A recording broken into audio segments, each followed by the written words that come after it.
Hi there, everyone. Welcome back to our special time, Parent Story Hour. Is that a horse behind me? No, it's just Megan wearing a horse hat today, and she is wearing that in honor of our book about Henry the horse called Henry's Night Out. And this is a Fabuland adventure from 1983. I'm sure you'll enjoy it as much as we did. It's a Lego book too. You can see the little thing in the corner. Unfortunately, this book was written in another language. It was published in England, so I'm going to have to probably interpret it and paraphrase some parts. For example, you probably don't even know what this word says. It says favorite, and it's pronounced favorite. So there'll be words like that throughout the book that I'll help you with. I don't know how many of you are bilingual, so I'll make sure that we understand what's going on in the story. So here we go with Henry's Night Out. Catherine Catt owns the fabulous food restaurant at the Fabuland Hotel. Catherine is a wonderful cook, which is why her restaurant is full every night of the week.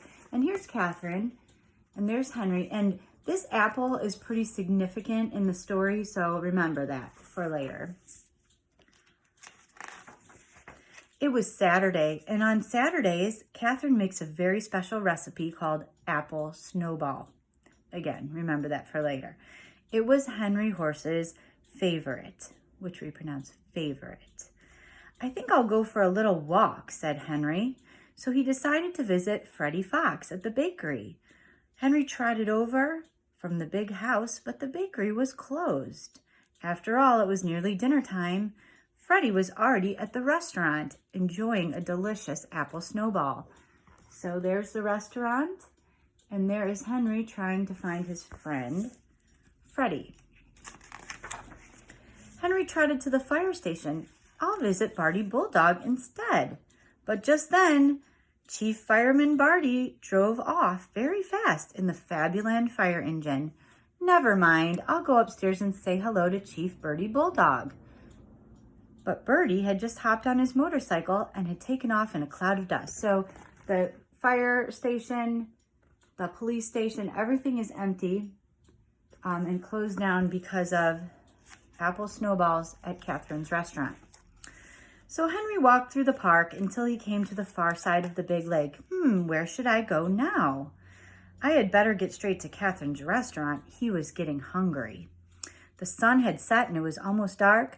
Billy Bear will be able to tell me the quickest way to get there, but it was too late. The garage was closed. And I think right now we can pretty much relate to going to all these places of business and them being closed.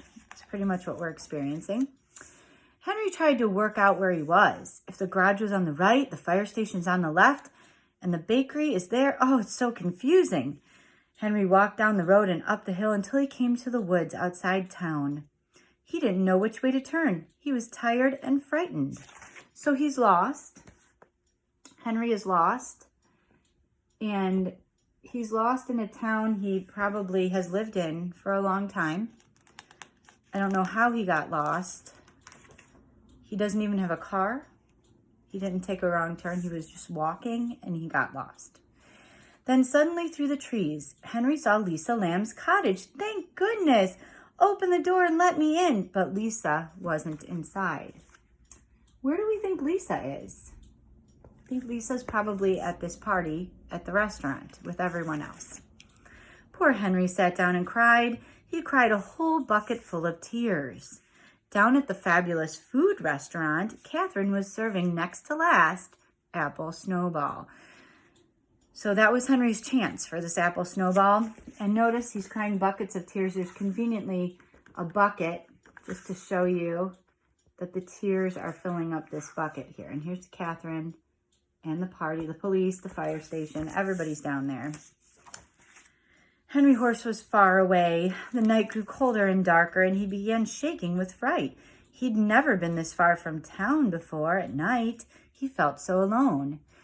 When he could go no further, he leaned against, and I'm going to have to translate this for you, a pillar box, which we call a mailbox, to have a rest.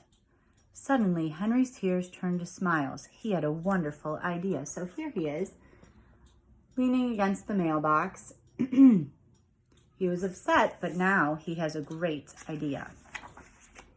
Henry reached deep in his pocket and pulled out a postage stamp. He licked it and smack. Henry stuck the stamp on his long brown nose. He decided to mail himself back to town.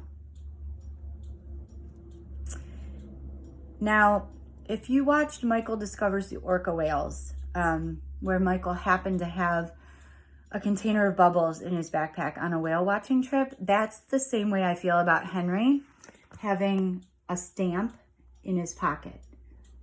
He's lost in the woods and he has a stamp. It's a little far-fetched, but okay. Sure enough, later that evening, Boris Bulldog came along to collect the post.